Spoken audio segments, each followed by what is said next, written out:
Vamos a hablar de derivados. La historia se remonta a los tiempos de Aristóteles, donde ya se empezaba a utilizar derivados con las máquinas para hacer aceite de olivo. También los japoneses ya utilizaban el mercado de derivados de arroz. Durante la Revolución Industrial, en el siglo XIX, surgieron inventos como la máquina de vapor, la cámara fotográfica, el avión, el automóvil, los telares, entre otros.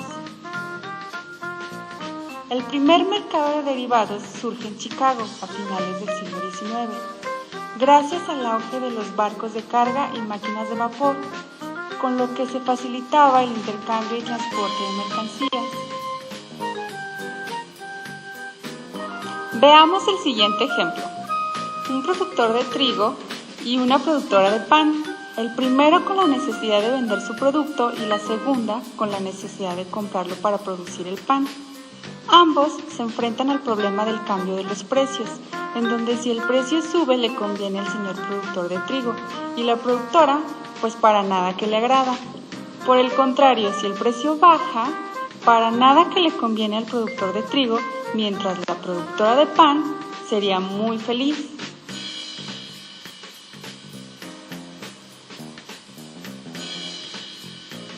A este cambio de los precios que suben y bajan se le conoce como volatilidad. Y ambos personajes buscan fijar un precio que les convenga a ambas partes.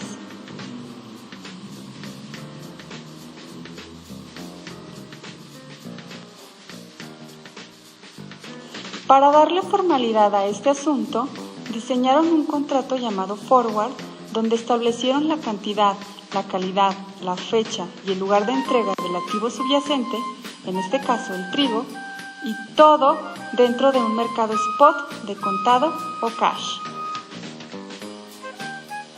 Sin embargo, dicho contrato tenía los siguientes problemas: posibilidad de incumplimiento de las partes, no había un mercado organizado, había dificultad para hacer las negociaciones, la obligación y el volumen.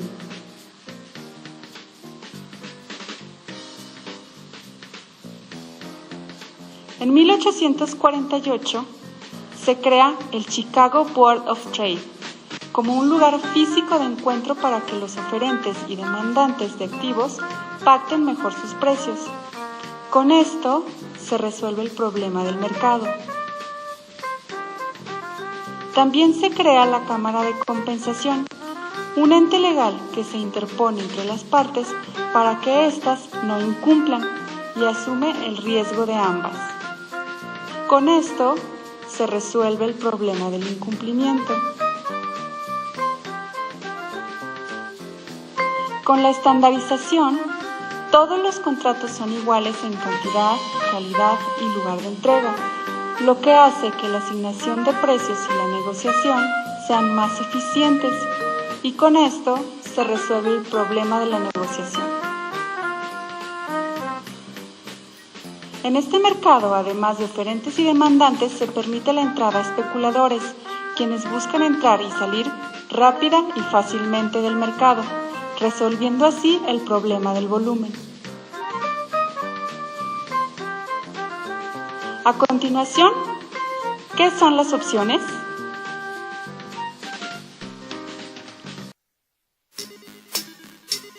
Opciones.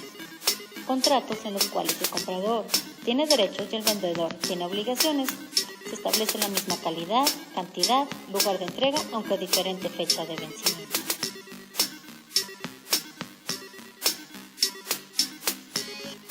El comprador busca cubrirse de los riesgos del mercado, estar en una posición larga.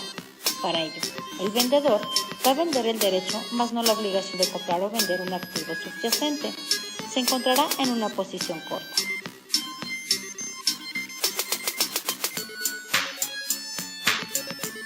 El comprador puede estar en una posición larga call o en una posición larga put. Call en caso de comprar el derecho de comprar un activo subyacente y put en caso de comprar el derecho de vender un activo subyacente. Este contrato otorga el derecho al comprador de incumplirlo en caso de que los precios del mercado del activo subyacente suban para poderlo comprar en el mercado más barato, o bien el derecho al vendedor de incumplirlo en caso de que los precios del mercado bajen para poderlo vender en el mercado más caro. Para hacer más justa esta negociación, el comprador del derecho paga al vendedor o especulador una prima, es decir, cuánto paga el comprador por tener el derecho y cuánto cobra el vendedor por aceptar la obligación. Los que están tomando esta obligación están apostando a que los otros no ejerzan el derecho y quedarse con la prima. Lo que les importa a los cortos es que los que están en largos en opciones no ejerzan y quedarse con las primas cobradas. Futuros. Son contratos muy similares a los forward, con la única diferencia de que son contratos estándar y se realizan en un mercado organizado. Con este contrato se conviene una compraventa que se efectuará en el futuro, en donde se establece un precio, el plazo. También se especifica el activo subyacente, el lugar de entrega y la cantidad. Aquí, una de las partes busca cubrirse de la variación de un precio. Es el riesgo que asume la otra parte del contrato, cuya estimación del mercado futuro es inversa. Las operaciones futuro interesan a productores, exportadores, importadores o contratantes de contratos en los que los precios, tasas de interés o tipos de cambio pueden tener variaciones significativas. Las operaciones de futuro pueden recaer sobre productos o mercancías como son cobre, trigo, algodón, café, etc. o sobre derivados financieros como monedas extranjeras, tasas de interés o precios de acciones. Todos estos negocios se hacen sobre contratos estándar, cuyo valor corresponde a una cierta cantidad de unidades. Las operaciones de productos se negocian con oficinas de corredores o brokers que cierran los contratos en bolsas extranjeras como la Bolsa de Metales de Londres o el.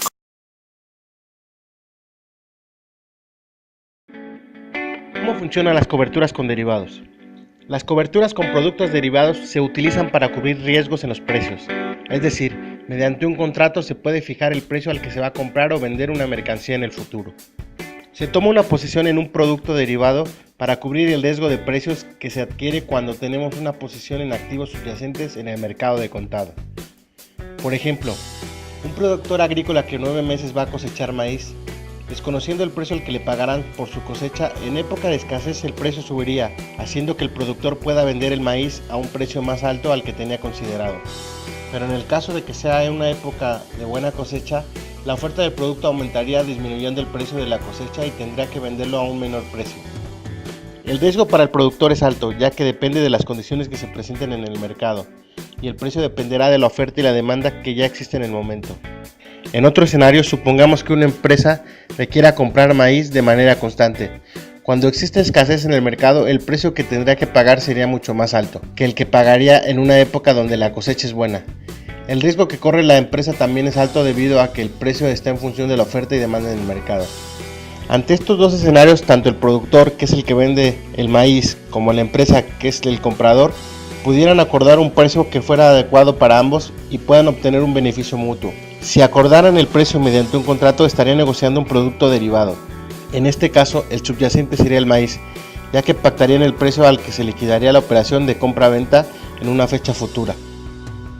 Con este contrato minimizan el riesgo que representan las fluctuaciones en el precio del maíz.